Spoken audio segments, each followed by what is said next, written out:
ಕದನ ವಿರಾಮದ ಬಳಿಕ ಭಾರತದ ಸೇನೆ ಜಮ್ಮು ಕಾಶ್ಮೀರದಾದ್ಯಂತ ಸರ್ಚ್ ಆಪರೇಷನ್ ಅನ್ನ ಇನ್ನಷ್ಟು ಚುರುಕುಗೊಳಿಸಿದೆ. ಉಗ್ರರಿಂದ ಭಾರೀ ಪ್ರಮಾಣದ ಶಸ್ತ್ರಾಸ್ತ್ರಗಳನ್ನು ಸೇನೆ ವಶಕ್ಕೆ ಪಡೆದಿದೆ. ನಿನ್ನೆ ಶೋಪಿಯಾನ್ನಲ್ಲಿ ಭಾರತದ ಸೇನೆ 3 ಉಗ್ರರನ್ನ ಹೊಡೆದುರುಳಿಸಿತು. ಹತ್ಯೆಯಾದಂಥ ಉಗ್ರರ ಬಳಿ ಅಪಾರ ಪ್ರಮಾಣದ ಶಸ್ತ್ರಾಸ್ತ್ರಗಳಿತ್ತು.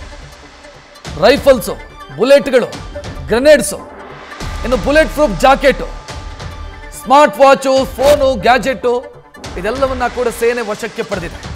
ಒಟ್ಟು 3ರನ್ನ ಹೊಡೆದುರುಳಿಸಿತ್ತು. Most wanted ಉಗ್ರರನ್ನ ಹೊಡೆದುರುಳಿಸಲಾಗಿತ್ತು. ಅವರಿಂದ ರಿಕವರಿ ಆಗಿರುವಂತಹ ಶಸ್ತ್ರಾಸ್ತ್ರಗಳನ್ನು ಗಮನಿಸ್ತಾ ಇದ್ದೀರಿ. ಅವರನ್ನ ಕೊಂದು ಹಾಕಿದ ನಂತರ ಸಿಕ್ಕಿರುವಂತಹ ಶಸ್ತ್ರಾಸ್ತ್ರಗಳ ದೃಶ್ಯಗಳಿವೆ.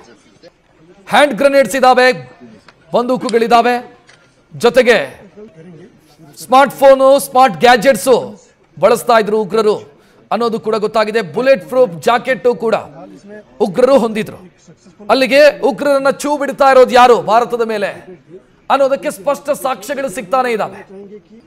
ಅಡ್ವಾನ್ಸ್ಡ್ ಬುಲೆಟ್ ಪ್ರೂಫ್ ಜಾಕೆಟ್ಗಳನ್ನು ಕೊಡಲಾಗಿದೆ, ಅವರಿಗೆ ಗನ್ಗಳನ್ನು ಕೊಡಲಾಗಿದೆ, ಗ್ರೆನೇಡ್ಗಳನ್ನು ಕೊಡಲಾಗಿದೆ.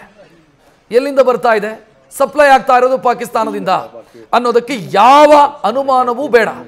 ಯಾವ ಅನುಮಾನವೂ ಇಲ್ಲದ ರೀತಿಯಲ್ಲಿ ಈ ಶಸ್ತ್ರಾಸ್ತ್ರಗಳನ್ನು ನಾವು ಗಮನಿಸಬಹುದು.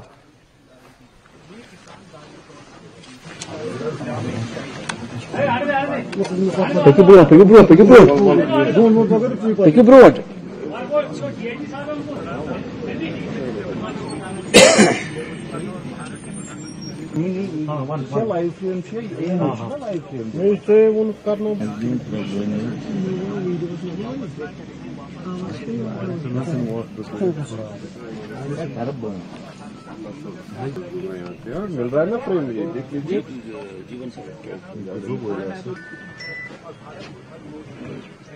सर ये AK-47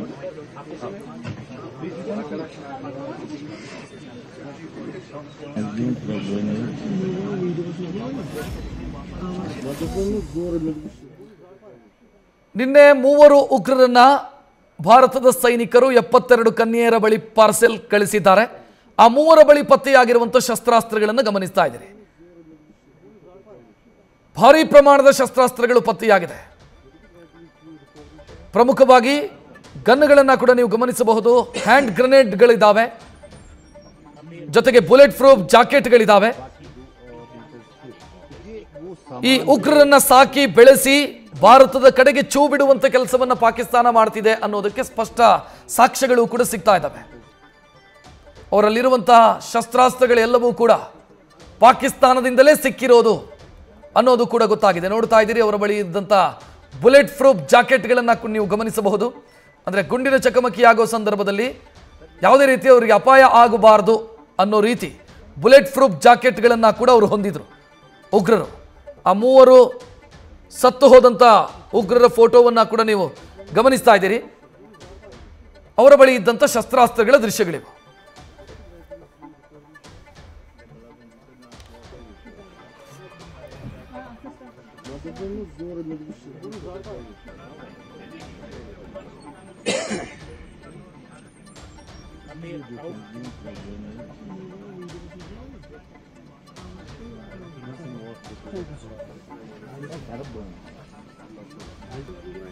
मिल रहा है ना फ्रेम, ये देख लीजिए.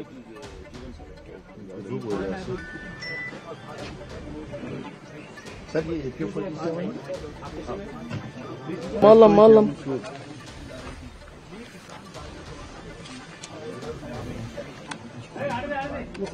Take your broad.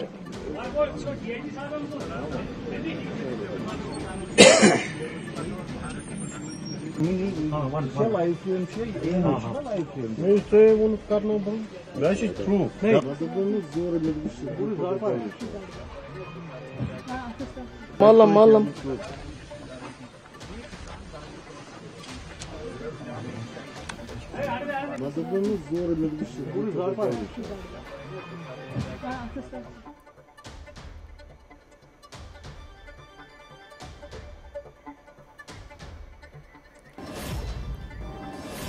ಇನ್ನು ಪಹಲ್ಗಾಮ್ ಅಲ್ಲಿದ್ದಾರೆ ನಮ್ಮ ಪ್ರತಿನಿಧಿ ಜಗದೀಶ್ ನೇರ ಸಂಪರ್ಕದಲ್ಲಿ. ಈಗ ಜಗದೀಶ್, ಸರ್ಚ್ ಆಪರೇಷನ್ ಯಾವ ರೀತಿ ನಡೀತಾ ಇದೆ ಭಾರತದ ಆರ್ಮಿಯದ್ದು?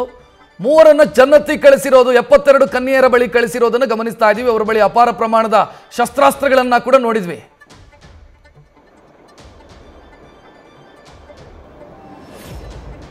ರಕ್ಷತ್, ಈಗಾಗಲೇ ಏನಂದ್ರೆ ನಿನ್ನೆ ನಡೆದಿರ್ತಕ್ಕಂತಹ ಕೂಂಬಿಂಗ್ ಕಾರ್ಯಾಚರಣೆಯಲ್ಲಿ ಅಲ್ಲಿ ಒಟ್ಟು 3 ಏನಂದ್ರೆ ಉಗ್ರರನ್ನ ಸದೆಬಡಿಯುವಂತಹ ಕೆಲಸವನ್ನ ಮಾಡಲಾಗಿದೆ. ಲಷ್ಕರ್ ಎ ತೊಯ್ಬಾದ 2 ಮತ್ತೆ ಭಾರತದ ಏನಂದ್ರೆ ಒಬ್ಬ ವ್ಯಕ್ತಿ ಪಾಕಿಸ್ತಾನದ ಜೊತೆಗೆ ಸಂಬಂಧ ಇಟ್ಕೊಂಡು ಉಗ್ರರ ಜೊತೆಗೆ ಏನಂತಂದ್ರೆ ನಿರಂತರವಾಗಿ ಉಗ್ರರ ಚಟುವಟಿಕೆಯನ್ನು ಮಾಡುವಂತಹ ವ್ಯಕ್ತಿ, ಆ ವ್ಯಕ್ತಿಗೂ ಸಹಿತ ಅಂದ್ರೆ ಮಟ್ಯಾಶ್ ಮಾಡುವಂತಹ ಕೆಲಸವನ್ನ ಮಾಡಿದ್ದಾರೆ. ಯಾಕಂದ್ರೆ ಉಗ್ರವಾದ ಎಷ್ಟರ ಮಟ್ಟಿಗೆ ಬೇರೆ ಊರಿದೆ ಅಂತಂದ್ರೆ ಇಲ್ಲಿ ನೀವು ಯಾವುದೇ ಭಾಗದಲ್ಲಿ ಹೋಗಿ, ಗಡಿ ಭಾಗದಲ್ಲಿ ಇರುವಂತಹ ಜಿಲ್ಲೆಗಳು, ಆ ಎಲ್ಲಾ ಜಿಲ್ಲೆಗಳಲ್ಲೂ ಸಹಿತ ಉಗ್ರವಾದಕ್ಕೆ ಪೋಷಣೆ ಮಾಡಲಾಗ್ತಾ ಇದೆ. ಎಷ್ಟರ ಮಟ್ಟಿಗೆ ಅಂದ್ರೆ ಈಗ ಮುಂಚೆಗೂ ಹೋಲಿಸ್ಕೊಂಡ್ರೆ ಈಗ ಸ್ವಲ್ಪ ಮಟ್ಟಿಗೆ ಅಂದ್ರೆ ಕಡಿಮೆ ಆಗಿದೆ. ಆದ್ರೆ ಇವಾಗಲೂ ಸಹಿತ ಇಲ್ಲಿರುವಂತಹ ಸ್ಥಳೀಯರು ಮಾತಾಡೋದು ಸಂದರ್ಭದಲ್ಲಿ ಹೇಳ್ತಾರೆ ಏನಂದ್ರೆ ಇವಾಗಲೂ ಕೆಲವೊಬ್ರು ಇದ್ದಾರೆ ಸರ್, ಅವ್ರ ಜೊತೆ ಏನಂತಂದ್ರೆ ಟಚ್ ಅಲ್ಲಿ ಇರ್ತಾರೆ, ಅವ್ರಿಗೆ ಹೆಲ್ಪ್ ಮಾಡ್ತಾರೆ ಅಂತಂದ್ರೆ 10% ಜನ ಇವಾಗಲೂ ಸಹಿತ ಉಗ್ರರಿಗೆ ಸಹಕಾರ ಕೊಡುವಂತಹ ಕೆಲಸವನ್ನ ಮಾಡ್ತಾರೆ. ಆ ಕಾರಣಕ್ಕಾಗಿ ಅವರಿಗೆ ವೆಪನ್ ಸಪ್ಲೈ ಮಾಡೋದಾಗಿರ್ಲಿ ಅಥವಾ ಫುಡ್ ಸಪ್ಲೈ ಮಾಡೋದಾಗಿರ್ಲಿ ಅಥವಾ ಏನಾದ್ರು ಅವರಿಗೆ ಇನ್ಫಾರ್ಮೇಶನ್ ಕೊಡೋದಾಗಿರ್ಲಿ ಎಲ್ಲವೂ ಸಹಿತ ನೇರವಾಗಿ ಅವ್ರಿಗೆ ಹೋಗ್ತಾ ಇದೆ. ಆ ಕಾರಣಕ್ಕಾಗಿಯೇ ಇಲ್ಲಿ ದೊಡ್ಡ ಮಟ್ಟದಲ್ಲಿ ಇನ್ನೂವರೆಗೂ ಸಹಿತ ಉಗ್ರರ ಚಟುವಟಿಕೆಯ ಕೇಂದ್ರಗಳಾಗಿ ಉಳ್ಕೊಂಡಿರುವಂತದ್ದು. ನಾನೀಗ ಸದ್ಯ ಪೆಹಲ್ಗಾಮ್ ಅಲ್ಲಿ ಇದ್ದೀನಿ. ಈ ಪೆಹಲ್ಗಾಮ್ ಅನಂತನಾಗ್ ಜಿಲ್ಲೆ ಮತ್ತೆ ಬಂಡೀಪುರ ಜಿಲ್ಲೆ, ಈ 2 ಜಿಲ್ಲೆಯ ಏನಂದ್ರೆ ಗುಡ್ಡಗಾಡಿನ ಪ್ರದೇಶಗಳಿದಾವಲ್ಲ, ಇಲ್ಲಿ ಅತಿ ಹೆಚ್ಚಿನ ಪ್ರಮಾಣದಲ್ಲಿ ಟೆರರಿಸಂ ನಡೆಯುತ್ತೆ. ಯಾವಾಗ ಕೇಳಿದಾಗಲೂ ಸಹಿತ ಅನಂತನಾಗ್ ಜಿಲ್ಲೆಯ ಬಗ್ಗೆ ಕೇಳಿದಾಗ ಫಸ್ಟ್ ಏನಾದ್ರೂ ಉಗ್ರರಿಗೆ ಹೊಡೆದಾಕಿದ್ದಾರೆ ಅಂದ್ರೆ ಮೊದಲ ಹೆಸರು ಕೇಳಿ ಬರುವಂತದ್ದೇ ಅನಂತನಾಗ್ ಜಿಲ್ಲೆ, ಬಂಡೀಪುರ ಜಿಲ್ಲೆ. ಇಂತಹ ಜಿಲ್ಲೆಗಳಲ್ಲಿರುವಂತಹ ಪರಿಸ್ಥಿತಿ ಇದು. ಮತ್ತೆ ಅದ್ರ ಜೊತೆಗೆ ಆ 3 ಜನ ಏನು ಸಿಗಾಕೊಂಡಿದ್ದಾರೆ ಅಂದ್ರೆ ಅವ್ರನ್ನ ಹೊಡೆದಾಗಿದ್ದಲ್ಲ, ಆ ಹೊಡೆದಾಕಿರುವಂತಹ 3 ಜನರ ಹತ್ರ ಅಪಾರ ಪ್ರಮಾಣವಾಗಿರ್ತಕ್ಕಂತಹ ಏನಂದ್ರೆ ಸಾಮಗ್ರಿಗಳು, ಅದು ಗನ್ಸ್ಗಳಾಗಿರ್ಬೋದು ಅಥವಾ ಶೆಲ್ಸ್, ಇದೇನಂದ್ರೆ ಬಾಂಬ್ಗಳಾಗಿರ್ಬೋದು ಅಥವಾ ಬುಲೆಟ್ಸ್ಗಳಾಗಿರ್ಬೋದು, ಅಂತಹ ಅಷ್ಟು ಅಪಾರವಾದಂತಹ ಏನು ಬುಲೆಟ್ಸ್, ಗನ್ಗಳು ಅವರಿಗೆ ಎಲ್ಲಿಂದ ಬರ್ತಾ ಇದೆ? ಅವ್ರಿಗೇನಂದ್ರೆ ಯಾರು ಹಣದ ಸಹಾಯವನ್ನ ಮಾಡ್ತಾ ಇದ್ದಾರೆ? ಅದರ ಜೊತೆಗೇನಂದ್ರೆ ಇಲ್ಲಿರುವಂತಹ ಸ್ಥಳೀಯರು ಸಹಿತ ಕೆಲವೊಬ್ರು ಅವರಿಗೆ ಸಹಕಾರ ಕೊಡ್ತಾ ಇದಾರಲ್ಲ, ಅವರನ್ನ ಹೆಡೆಮೂರಿ ಕಟ್ಟುವಂತಹ ಕೆಲಸವನ್ನ ಸಹಿತ ಈಗಾಗಲೇ ಸೇನೆ ಮಾಡ್ತಾ ಇದೆ. ಯಾಕಂದ್ರೆ ಇಲ್ಲಿಯವರೆಗೆ 120ಕ್ಕೂ ಹೆಚ್ಚು ಸ್ಥಳೀಯರನ್ನ ಬಂಧನವನ್ನ ಮಾಡಿ ಅವರಿಗೆ ವಿಚಾರಣೆ ಮಾಡುವಂತಹ ಕೆಲಸವನ್ನ ಮಾಡಲಾಗ್ತಾ ಇದೆ. ಅಂದ್ರೆ ಸ್ಥಳೀಯರು ಅವರ ಜೊತೆ ಲಿಂಕ್ ಅಲ್ಲಿ ಇರೋದಾಗಿರ್ಲಿ ಅಥವಾ ಸ್ಥಳೀಯರ ಜೊತೆಗೆ ಅವರು ದುಡ್ಡು ಕೊಟ್ಟು ಅಥವಾ ಅವರಿಗೆ ಆಹಾರವನ್ನು ತೆಗೆದುಕೊಂಡು ಬರೋದಕ್ಕೆ ಹೇಳೋದಾಗ್ಲಿ ಅಥವಾ ಗನ್ಗಳನ್ನ ಕುದುರೆಗಳ ಮೇಲ್ಗಡೆ ಸಪ್ಲೈ ಮಾಡುವಂತದ್ದು. ಅದರ ಜೊತೆಗೆ ಈಗ ಸ್ವಲ್ಪ ಕಡಿಮೆ ಆಗಿದ್ದು ರಕ್ಷತಿಲಿ. ಮುಂಚೆ ಏನಾಗ್ತಿತ್ತು ಅಂದ್ರೆ ಲೇಡೀಸ್ ಇದಾರಲ್ಲ, ಹೆಣ್ಮಕ್ಳು, ಅವರು ತಮ್ಮ ಬುರ್ಕಾಗಳಲ್ಲೇನಂತಂದ್ರೆ ಗನ್ಗಳನ್ನ ಸಪ್ಲೈ ಮಾಡಿಕೊಂಡು ತದನಂತರ ಎಷ್ಟೋ ಜನ ಸಿಗಾಕೊಂಡಿರುವಂತಹ ಉದಾಹರಣೆಗಳಿದಾವೆ. ಯಾಕಂದ್ರೆ ಇಲ್ಲಿ ಲೇಡೀಸ್ಗೆ ಯಾವುದೇ ಕಾರಣಕ್ಕೂ ಸಹಿತ ಸೇನೆ ಚೆಕ್ ಮಾಡ್ತಾ ಇರಲಿಲ್ಲ. ಯಾವಾಗ 1-2 ಪ್ರಕರಣಗಳಲ್ಲಿ ಸಿಗಾಕೊಂಡು ಮೇಲೆ ಏನಂದ್ರೆ ಈ ರೀತಿಯಾಗಿ ನಡೀತಾ ಇದೆ ಅಂದ್ಮೇಲೆ ಅವರ ಮೇಲೂ ಸಹಿತ ಕಂಡಿಡುವಂತಹ ಕೆಲಸವನ್ನ ಮಾಡ್ತಾ ಇದ್ದಾರೆ. ಅವರು ಒಂಥರ ಏನೋ ಸ್ಲೀಪರ್ ಸೆಲ್ ಇದ್ದ ಹಾಗೆ. ಅವ್ರ ಕೆಲಸ ಏನು ಅಂದ್ರೆ ಒಂದ್ ಕಡೆಯಿಂದ ಗನ್ಸ್ಗಳನ್ನ, ಬಾಂಬ್ಗಳನ್ನ, ಬುಲೆಟ್ಸ್ಗಳನ್ನ ಮತ್ತೊಂದು ಕಡೆಗೆ ಅವ್ರು ಇರುವಂತಹ ಸ್ಥಳಕ್ಕೆ ಸಪ್ಲೈ ಮಾಡುವಂತದ್ದು. ಇಂತಹ ಕೆಲಸವನ್ನ ಮಾಡ್ತಾ ಇರುವಂತ ಮೇಲೂ ಸಹಿತ ನಿಗಾವನ್ನ ಇಡಲಾಗಿದೆ. ಮತ್ತೆ ಅದರ ಜೊತೆಗೆ ಈಗ ಆಪರೇಷನ್ ದೊಡ್ಡ ಮಟ್ಟದಲ್ಲಿ ಏನಂತಂದ್ರೆ 3 ಜಿಲ್ಲೆಗಳಲ್ಲಿ ನಡೀತಾ ಇರುವಂತದ್ದು. 3 ಜಿಲ್ಲೆಗಳಲ್ಲಿರುವಂತಹ ಆಪರೇಷನ್ ನಲ್ಲಿ ಬರೋಬ್ಬರಿ 3 ಏನಂದ್ರೆ 3RR ಬೆಟಾಲಿಯನ್ ಪೂರ್ತಿಯಾಗಿ ನಿಯೋಜನೆಯನ್ನ ಮಾಡಲಾಗಿದೆ. 3RR ಬೆಟಾಲಿಯನ್ ನ ಎಲ್ಲಾ ಕಡೆಗೂ ಸಹಿತ ನಿಯೋಜನೆ ಮಾಡಿರುವಂತಹ ಕಾರಣಕ್ಕಾಗಿ ಈಗ ಆ ಉಗ್ರರ ನೆಲೆಗಳನ್ನು ಹುಡುಕುವಂತಹ ಕೆಲಸವನ್ನ ಈಗ ಸೇನೆ ಮಾಡ್ತಾ ಇರುವಂತದ್ದು. ರಕ್ಷತ್, ಥ್ಯಾಂಕ್ ಯು ಜಗದೀಶ್ ಮಾಹಿತಿಗೆ.